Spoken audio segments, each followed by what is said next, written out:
Esse ano eu tenho lido tanta obra boa produzida por mulheres e, ao mesmo tempo, as poucas obras que eu tenho lido que são escritas por homens, eu me decepciono tanto que eu fico pensando, pra que ler esses homens se eu tenho tantas mulheres sensacionais aqui pra conhecer a obra? Pra que ler isso se eu tenho mulheres pra ler? Pensando nisso, então, hoje eu vou estrear nesse canal um novo quadro que se chama Feito por Mulher. Vem comigo que aqui eu só vou indicar escritora sensacional. Eu sei que eu já venho falando sobre a importância de se ler mais mulheres, sobre a importância da gente comentar sobre essas mulheres e de fomentar a venda do livro dessas mulheres, porque o mercado editorial é muito injusto com a gente, diferentemente de como é com os homens, então é necessário que a gente faça um esforço coletivo para ler mais mulheres e divulgar o trabalho e passar adiante e tudo isso, mas eu sinto necessidade de mostrar, provando por A mais B, com exemplos concretos baseados na literatura, por que a gente deve ler essas mulheres e o que a gente tá perdendo quando a gente deixa de ler. Isso é o mais importante, porque não é que tenha que ler só mulher daqui pra frente, mas os homens já estão aí, os homens já têm o seu público garantido, os homens já têm o seu espaço na mídia, os homens já têm os seus contatinhos especiais que fazem com que eles continuem sendo cada vez mais lidos, os clássicos então nem se fala. Então eu acho importante fazer um movimento contrário a isso, lendo contemporâneas, por exemplo, e fazendo com que essas mulheres sejam divulgadas, porque elas têm um material de muita qualidade. Então nesse quadro aqui eu só vou apresentar literatura feita por mulheres e vai ser um espetáculo o repertório que vocês vão ter a partir disso, eu tenho certeza. Mas antes de mais nada, está chegando agora no canal, seja muito bem-vindo, muito obrigada pela companhia, dê uma olhadinha no conteúdo que eu produzo por aqui, se gostar se inscreva, ativa o sininho, deixa um comentário, deixa um like nesse vídeo porque isso ajuda muito na divulgação do canal. Uma das ideias desse quadro novo aqui, então, é falar uma das características que eu mais admiro na escritora em questão. Eu pretendo falar sempre sobre mais de um livro, para que eu possa dar um panorama melhor para vocês e que possa mostrar os diferentes tipos de texto que a escritora produz, porque assim cada um procura aquele que mais lhe agradar. E eu tava pensando em qual escritora eu poderia trazer nesse Feito por Mulher para estrear com tudo, e não poderia ser outra senão aquela de quem eu li 3 livros esse ano, que é a Carol Ben-Simon, uma escritora brasileira contemporânea que tá aí na atividade, produzindo muito e muita coisa boa. Na verdade ela não produziu nada que eu não tenha gostado até o momento, e eu acho que ela traz tudo aquilo que eu mais gosto na literatura contemporânea e na literatura de um modo geral. Além disso, esse ano eu li 3 livros da Carol Ben-Simon, não foi planejado, mas quando eu li o segundo já pensei em emendar um terceiro e aí fazer esse vídeo que tá nascendo só agora. Essa minha ideia já vem de muito tempo e então nesse momento eu tô concretizando. E eu vou mostrar pra vocês então as obras da Carol que eu tenho aqui em casa por ordem cronológica de publicação. Ela tem outras obras além dessas, claro, mas eu só tenho essas 3. E nessas 3 aqui a ordem de publicação foi primeiro Pó de Parede, que é o livro de estreia dela, um livro de contos que saiu pela Não Editora, um selo da editora dublinense. E esse é um livro de contos, é um livro pequenininho, até o formato dele é um pouquinho menor. E tem 3 contos longos aqui, dos quais eu gostei bastante. Outro livro publicado depois pela Carol foi o Todos Nós Adorávamos Cowboys, um romance que se passa numa viagem pelo interior do estado do Rio Grande do Sul e que tem um relacionamento homoafetivo entre a Cora e a Júlia, que foram colegas de faculdade e desenvolveram um relacionamento amoroso. E o próximo livro que eu vou mostrar aqui é o lançamento mais recente dela, que foi publicado em 2018, salvo engano, que é O Clube dos Jardineiros de Fumaça, um romance que mostra toda a maturidade da escrita da Carol, algo que ela já vinha trabalhando há muito tempo, mas que pra mim aqui tá em toda a sua expressão, em todo o seu potencial. Um romance que fala sobre plantação de maconha e sobre a liberação e a proibição da maconha. Se passa na Califórnia na maior parte do tempo, num estado onde é legalizada a maconha para alguns tipos de uso, e conta vários dramas pessoais também. E a minha ordem de leitura nesse ano foi então O Clube dos Jardineiros de Fumaça, logo depois o Pó de Parede e por fim, agora que eu li pro encontro da tag do mês passado, foi o Todos Nós Adorávamos Cowboys, que na verdade foi uma releitura, porque eu tinha lido pela primeira vez em 2015. E fazer esse trajeto aqui, passar por todos esses livros esse ano, só me mostrou que a Carol é uma das maiores escritoras contemporâneas que tá aí em atividade e que ela merece toda a atenção e todos os leitores do mundo. A literatura que tá aqui em questão hoje, feita por mulher, é uma literatura que eu admiro não só pelos temas que traz, mas especialmente pelo trabalho literário que tem por trás dele. E o que eu quero destacar para vocês da escrita da Carol Ben-Simon, especialmente, é o fato da ambientação ser perfeita. A questão do espaço na narrativa, a questão do desenvolvimento dos personagens, tudo é muito bem trabalhado. E o que eu noto na Carol Ben-Simon é que não necessariamente ela traz temas extraordinários, temas muito diferentes do que a gente está acostumado a ver, mas que ela pega um pouco material, um material que seria insuficiente para dar um romance, e ela consegue explorar aquilo ao máximo. Ela vai ao fundo daquele tema e também caprichando na parte da estruturação do romance. E ela faz isso de uma forma tão bem feita, tão completa, que o romance ou qualquer texto dela fica muito sólido. Então é essa a característica que eu gostaria de destacar sobre a escrita da Carol. As descrições que ela faz dos ambientes, do espaço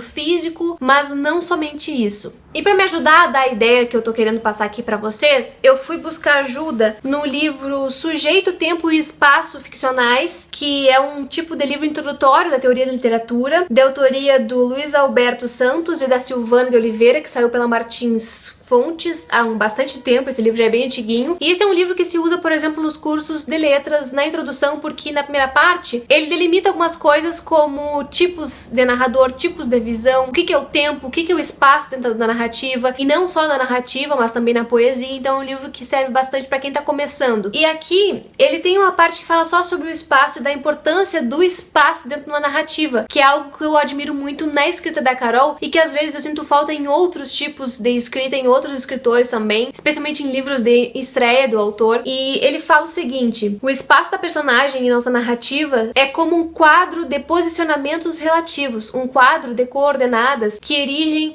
a identidade do ser exatamente como identidade relacional. O ser é porque se relaciona. A personagem existe porque ocupa espaços na narrativa. Percebemos a individualidade de um ente à medida que o percebemos em contraste com aquilo que se diferencia dele, à medida que o localizamos. Só compreendemos que algo é ao descobrirmos onde, quando, como, ou seja, em relação a que esse algo está. Então é essa a importância que tem o espaço numa narrativa. À medida que o personagem se desloca ou que o narrador vai descrevendo o ambiente, a gente vai percebendo como é aquele personagem que está se deslocando nessa relação com o próprio ambiente. É fundamental que seja muito bem feito isso, né? E a Carol faz isso muito bem, realmente. Só que esse espaço não necessariamente serve para um romance realista. Não é que seja parte do movimento realista, que é para descrever exatamente como aquilo era naquela época, não. É mais um outro uso para esse espaço, o espaço em relação a outras coisas, não o espaço por si só, uma descrição que poderia ser dispensada. Nas páginas seguintes aqui,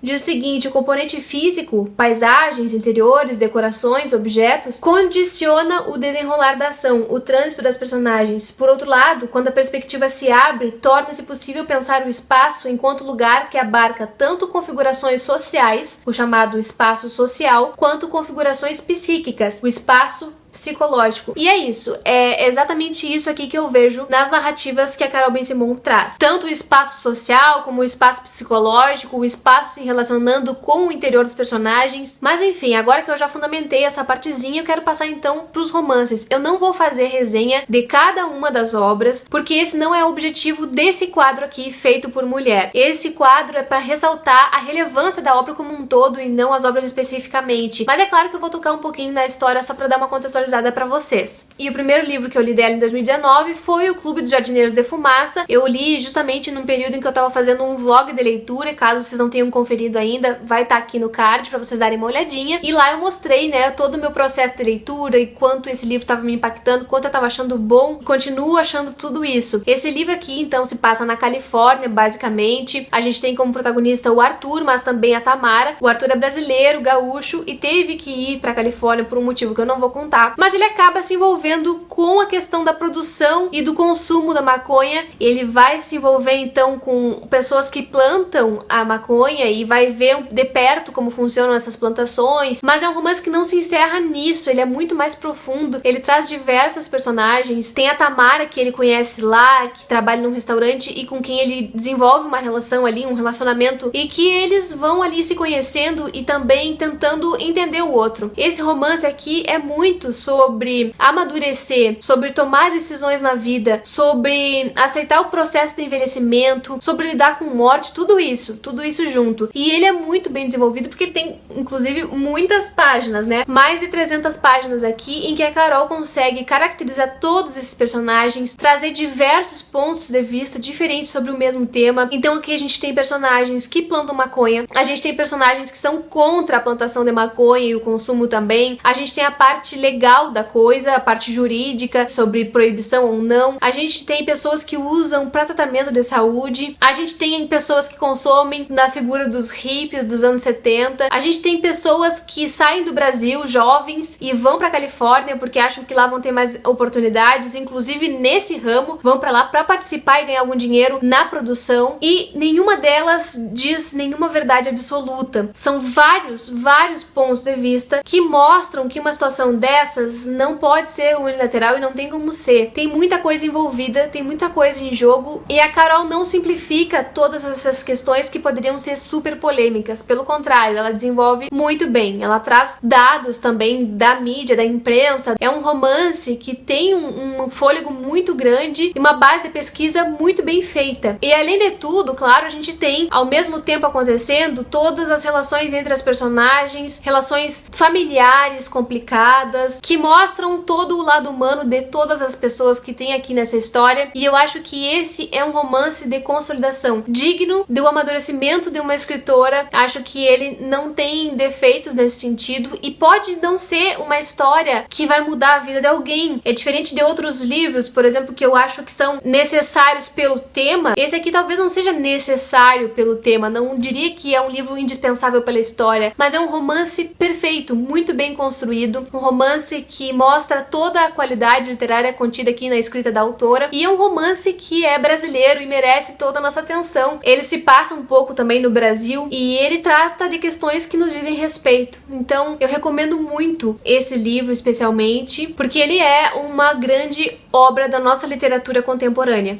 Uma das questões que é trabalhado no Clube dos Jardineiros de Fumaça é a questão do envelhecimento, como eu falei pra vocês, né? Então, tem um personagem, o Dusk, que é mais velho, e ele tá nessa parte que representa aí os anos 70, que cresceu ali sendo hippie, e que agora já tá com mais de 60 anos e se sente muito velho. E tem uma parte que diz assim: nada o assusta mais do que morrer na cama. Então levanta tentando reacomodar a bola através de alguns exercícios básicos de respiração, depois vai tateando as paredes até a cozinha. Sente que se tornou um desses velhos que dão passos cada vez mais curtos e que parecem estar respondendo a um desafio que envolve vencer certa distância sem jamais tirar os pés do chão. E na verdade lhe ocorre em uma dessas noites que a velhice inteira se parece com uma interminável corrida do ovo na colher. Ele abre a porta. A escuridão não o assusta. Prefere assim, contornos indefinidos que transmitem uma ideia de unidade. Além disso, não há testemunhas ali, ou ao menos nenhuma que possa compreender o que está acontecendo com ele. Mas o mais importante talvez seja o fato de Dusk não enxergar a si mesmo quando sai da cabana e se afasta um pouco dela às 3 da madrugada, ainda sentindo que seu corpo está contrariando a intenção muito clara da mente de seguir com a vida. Nunca poderia se ver cair no chão. Outro trechinho que eu acho interessante é um trechinho da Tamara, em que ela tá pensando ali sobre uma questão geracional, porque ela teve alguns relacionamentos com pessoas mais jovens, mas na verdade ela se sente bem com pessoas da idade dela e ela justifica isso. Gostava de ter a idade dele. Antes de se relacionar com alguém muito mais jovem do que ela, Tamara não achava que as referências compartilhadas fossem uma peça tão importante no encaixe. Acreditava, isso sim, na ideia romântica de que um casal construía seu mundo do zero, que tudo ia nascer de uma espécie de Big Bang do amor, e que essa energia toda geraria coisas tão belas e complexas quanto um beija-flor de bico vermelho, ou uma cascavel. Mas ela estava errada, porque havia o depois, e havia sobretudo o antes, não apenas o eterno presente, em que 1 mais 1 era igual a 1, de maneira que era importante que seu namorado tivesse assistido a Dirty Dancing e Harry e Sally na adolescência, e que olhasse para esses filmes hoje com carinho saudosista, não com aquela expressão irônica de quem está cavando muito fundo para buscar as bizarrices do passado em nome de uma pretensa autenticidade contemporânea. E E outra coisa que eu acho importante salientar aqui nesse livro é a descrição do próprio ambiente da Califórnia, porque assim, o jeito que a Carol escreve e da forma como ela constrói a coisa, eu enxergo todo aquele cenário. E ao longo da leitura eu fui construindo na minha cabeça aquela imagem da Califórnia, aquela imagem do mar e das falésias que ela falava tanto, que eu fiquei curiosa e coloquei no Google pra dar uma olhadinha de como era realmente em Mendocino. E, gente, foi igual, exatamente igual ao que eu consegui imaginar pela leitura. É uma descrição que parece quase cinematográfica. Eu acho que todos os livros da Carol dariam belos filmes, curta-metragem ou longa-metragem, dependendo do caso, mas que daria belos filmes porque já tá tudo muito bem pintado aqui, sabe? É de uma precisão, é de uma beleza, é de uma exatidão que não é toda hora que eu encontro em livros. E, enfim, gente, esse é um livro riquíssimo, riquíssimo pelo tema, riquíssimo pela forma como é construído, por tudo que ele traz de ambientação, pelo tanto que ele nos faz conhecer sobre a Califórnia e sobre todas essas personagens, e é por isso que eu recomendo muito a leitura. Mais adiante, num fim de semana em que eu queria ler um livro rapidinho, que eu queria ler um livro num domingo, eu peguei então o Pó de Parede, que é esse livro de contos, contos bastante longos. São 3 histórias que são contadas aqui. A primeira é A Caixa, a segunda é Falta Céu e a última é Capitão Capivara. A história maior aqui, se eu não me engano, é a primeira mesmo, que é justamente a de que eu mais gostei. E eu vou falar um pouquinho sobre essas histórias e dizer pra vocês também que, mesmo que seja um livro de estreia dela, é um livro extremamente sólido, é um livro que já mostra todo o trabalho que a Carol queria desenvolver e desenvolveu. A gente tem personagens bem desenvolvidos, a gente tem histórias simples, cotidianas, como a gente pode dizer, pouco material literário, mas muito bem aproveitado. O primeiro conto, que é o A Caixa, fala sobre a vida de 3 jovens de classe média que moravam em Porto Alegre, cresceram em Porto Alegre, um bairro bacana, e eles eram amigos desde o tempo da escola. A gente tem aqui os personagens Alice, Tomás e Laura. Eles acabam fazendo amizade na adolescência e começam a participar de festas na casa um do outro, começam a sair à noite, aprendem a fumar juntos, e tem toda essa coisa do desenvolvimento da adolescência nos anos 90, do crescimento ali, até que, por motivos da vida, eles se separam. Muitos anos depois, acabam voltando 2 deles pro mesmo lugar por um motivo muito forte, que eu não posso contar, mas que abala muito a vida de todos. E a gente não tem só isso, só esse drama já na vida adulta, a gente tem toda uma parte da infância que mostra como era a vizinhança, que mostra a dificuldade de algumas pessoas em fazer amizades, em se soltar, tudo aquilo, todas aquelas questões que a gente passa na adolescência. Mostra muito de perto uma relação familiar que não é tão fácil assim, porque a filha é muito diferente dos pais. Tudo isso é muito bem construído e com tempo, não tem nada apressado aqui na escrita da Carol. Esse é um conto que eu acho belíssimo e que tem uma parte que eu gostaria de ler pra vocês. Como é que a Laura podia ter tanta dor e sem a gente ter visto que era assim, tanto a ponto de... E eu de avião e Tomás de carro indo embora até que ficasse Laura na janela, sobre a ladeira, com as suas tristezas encarceradas. E se amor não parece que faltou, e se cor quente na parede pra dizer que tudo bem, se toalha bordada, se chaminé pra refazer história de família unida que nem cabe aqui no calor, se luz amarela pra bem dizer de felicidade, o que foi que ninguém viu. Os outros 2 contos não me marcaram tanto assim pela história, mas ainda conseguiram me tocar porque falam do interior, da vida no interior. O segundo conto se passa numa cidadezinha em que quase nada acontece, mas essa cidade tem um rio que passa ali e alguém vai tentar lucrar em cima desse rio e vai construir um condomínio, e aquele condomínio vai mudar toda a estrutura da cidade, vai movimentar ali a vida dos moradores. E é bem legal ver esse lado da coisa, esse lado da história, de quando vem alguém de fora e tenta impor algo para uma comunidade. E o último conto que tem aqui vai falar de 2 pessoas que estão quase em fim de carreira, cada um a seu modo. Uma tá no meio da faculdade e não se realiza ali fazendo letras. O outro é um escritor que tá em fim de carreira praticamente, porque ele faz o que ele não gosta, ele acha que se prostitui. E esses 2, de algum modo, eles vão se encontrar no mesmo lugar. Mas eu não posso falar muito porque o conto é bem curtinho, então não quero estragar. É um excelente livro de contos, é um livro que dá pra ler numa sentada, num dia. É um livro que dá pra ler numa tarde de domingo preguiçosa, ou ler nas férias, ler na praia, ler no campo, ler na serra, em qualquer lugar, porque eu tenho certeza que vocês vão gostar muito. E aí, graças à tag curadoria, eu tive que reler essa coisinha querida que é o Todos Nós Adorávamos Cowboys, que eu tinha lido lá em 2015. E, gente, foi uma delícia passar de novo por essa história, porque eu já não lembrava de mais nada. Inclusive, eu não lembrava dos plots, eu não lembrava dos dramas, eu não lembrava do final, nada mesmo. Só que esse livro, pro meu gosto, ele é perfeito, ele é redondinho, ele é super bem encaixado, porque tem a história aqui de duas jovens, a história por si já me encanta, mas tem essa história desse relacionamento homoafetivo entre a Cora e a Júlia, e também tem uma história de deslocamento, uma história em que as pessoas vão pra estrada pra tentar se encontrar naquela viagem, ao mesmo tempo elas vão descobrindo algumas coisas, o espaço, o ambiente todo que as envolve também influencia no comportamento delas, e é muito gostoso ver isso. Esse é um romance de crescimento, de amadurecimento, quase um romance de formação, porque as personagens se desenvolvem muito desde o começo até o final da narrativa. Quando começa a narrativa, elas são muito